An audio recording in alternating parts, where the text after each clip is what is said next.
Hello and welcome back to No Bullshit. Today we return to talking about Trump's famous press conferences. Throughout this whole crisis, he's been convening at the White House and near or around it almost every day, giving us lots of updates about this current health scare. And that's been very informational, and also, inadvertently, it's become rather entertaining as well. I guess you could say this is one of the upsides to this terrible situation. And God knows we need some help right now. We need some entertainment and some laughs, and these press conferences have certainly been providing for it. We've seen these reporters ask some more ridiculous questions almost each and every day, kind of embarrassing themselves, and especially it's a lot of fun to watch when President Trump and his team claps back at them. This has been very exciting, and it's recently culminated in an event that happened this last week. You see, recently Trump appointed a new press secretary who is supposed to be in charge of these press conferences, and her name is Kayleigh McEnany.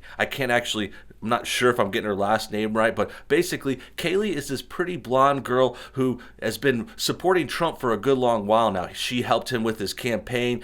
She worked for a couple of news stations, did a lot of really good work for conservative causes, and she's also basically kind of become this sort of kryptonite for the mainstream media. You see, there's a reason Trump not only picked a pretty blonde girl who's very well spoken and very traditional to lead his press conferences, but also Kayleigh is just recently married. She has her firstborn kid a few years back, and she's kind of the opposite of the Democratic lifestyle. She represents families, marriage, children, faith in addition to that too. She's known for always wearing crosses around her neck because she's a very Christian person, and all this is very respectable, and also, like I mentioned, it makes her virtual kryptonite to these reporters. You're going to see what happens and why very soon, but first, before we get to today's clips and more about Kayleigh and today's story, let's take a moment to check out our loyal sponsors at Virtual Shield, because their VPNs are some of the best in the world, and they're offering some amazing discounts only for the NoBS audience. With the majority of the world's workforce now working from home, VPN security is now preferred. Cyber spying is at an all-time high, and a useful tool you can use to protect yourself is a VPN, or a virtual private network, to scramble your computer's identity from nosy cyber criminals. Those guys are the worst. Here, let me go ahead and show you how easy it is to protect yourself by simply going to virtualshield.com/nobs.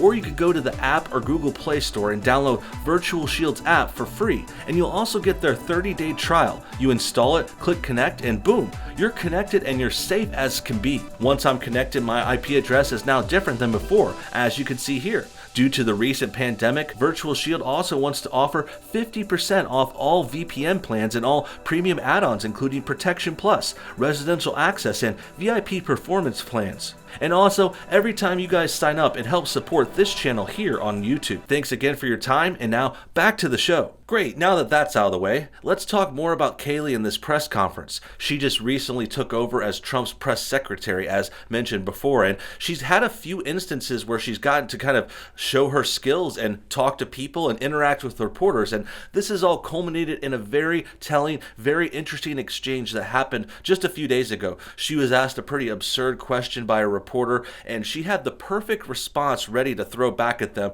basically calling out the mainstream media for the same kinds of things they were trying to throw in her face for pretty ridiculous reasons too. I'm very against this whole line of questioning, as you'll soon see.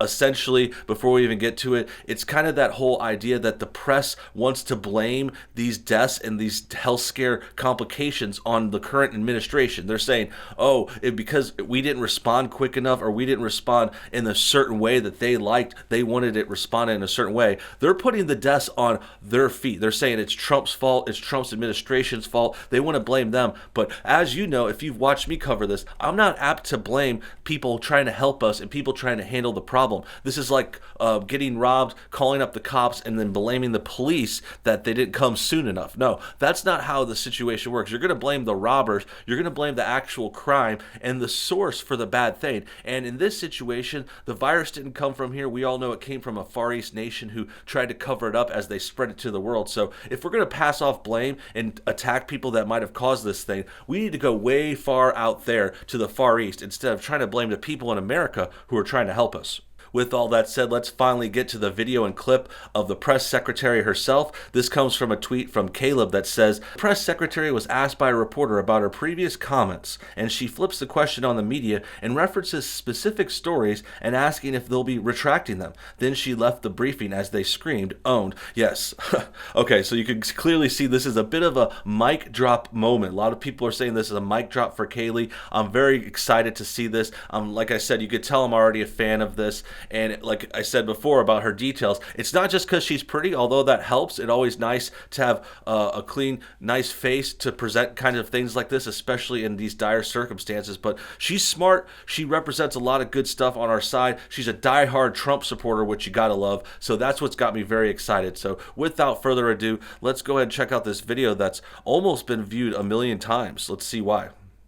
Yeah. Kayleigh, in a previous life, before you were press secretary, you worked for the campaign, and you made a comment, I believe, on Fox, in which you said President Trump will not allow the virus to come to this country. Given what has happened since then, obviously, would you like to take that back? Jeez. Okay, first of all, look at this reporter. Look at the way he's sitting, the presentation of this question. It all says a lot. This body language, this sort of, he's kind of looking down on her, even though Kayleigh's sitting above him. You could tell he's trying to undermine her and kind of got you with this old quote that apparently she said that Trump wouldn't let this terrible scare come to America. Now, this is, of course, Monday morning quarterbacking things a little bit. This guy might have said something similar at that time. We don't know what he was saying, but a lot of people didn't think it was going to come here this bad or come here this quick. A lot of variables were up at the beginning. I don't see this as a really good gotcha either. Like, I think she's about to explain it herself. I don't even need to defend Kayleigh properly. But my main point about this section is this reporter is terrible. He's just sitting terribly. I mean, it's not just the body language, it's the way he's asking. And then just think about the question for a minute. He's asking if she would take back this question or something. This has little importance to it at all. There's nothing serious or interesting about this question. It's not going to help anyone. It has nothing to do with anything. He's just trying to stare into her with his dead eyes and take her down a peg because he's probably, I don't know, somewhat jealous, somewhat upset. I know he hates Trump. We know all these liberal reporters are the worst, but the main point to me is, wow, this question has no point. It has nothing to do with anything. He's not asking about policy. He's not asking about future plans. It's not forward thinking. It's not interesting. It's just designed to attack someone that he doesn't like. Very, very pathetic. Well, first let me note, I was asked a question on Fox Business about the president's travel restrictions. I noted what was the intent behind those travel restrictions, which is we will not see the coronavirus come here. We will not see terrorism come here, referring to an earlier set of travel restrictions. I guess I would turn the question back on the media and ask similar questions. Does Vox want to take back that they proclaim that the coronavirus would not be a deadly pandemic? Ooh, already out the gate with some well-prepared quotes here. She saw this coming. She's smart. She's got a bit of a canned response, but there's nothing wrong with that. There's nothing wrong with being prepared. There's nothing wrong with having your questions and answers ready, especially, I mean, she's the press secretary of the freaking president of the biggest country in the world. So this is her job. She's got it all ready and lined up, and there's going to be lots more examples, but I'm glad she starts with Vox. Vox is like the worst. We all know their channel is total garbage, and they're just terrible biased reporters. They act like they're real news or something, but they're just this liberal think tank funded by billionaire Democrats just trying to push their propaganda out there. It's totally ridiculous, and Vox is getting the first blow here. And back to Kayleigh's response. Now, it's very understandable that she could have been being hyperbolic or over the top on TV. She's saying this problem will never come here, kind of as a confident spokesman, sort of supporter for the president, saying he's going to stop it, he's going to do the best he can. And unfortunately, dishonest reporters and unfair ones want to take that literally and really want to take that with them to the grave, saying, hey, you said this and it came. And then now she's showing these counter examples of the press kind of doing a lot of the same things, actually a lot worse things, because she's talking about press and she's talking about companies and their reporters kind of making very bad claims when she was just appearing on Fox Business as a person, an individual, saying what she thought Trump would do, which is what Trump basically did. And they're all trying to attack her for it. But let's get back to her response now. Does the Washington Post want to take back that they told Americans to get a grip, the flu is bigger than the coronavirus? Does the Washington Post likewise want to take back that our brains are causing us to exaggerate the threat of the coronavirus? Does the New York Times want to take back that fear of the virus may be spreading faster than the virus itself? Does NPR want to take back that the flu was a much bigger threat than the coronavirus?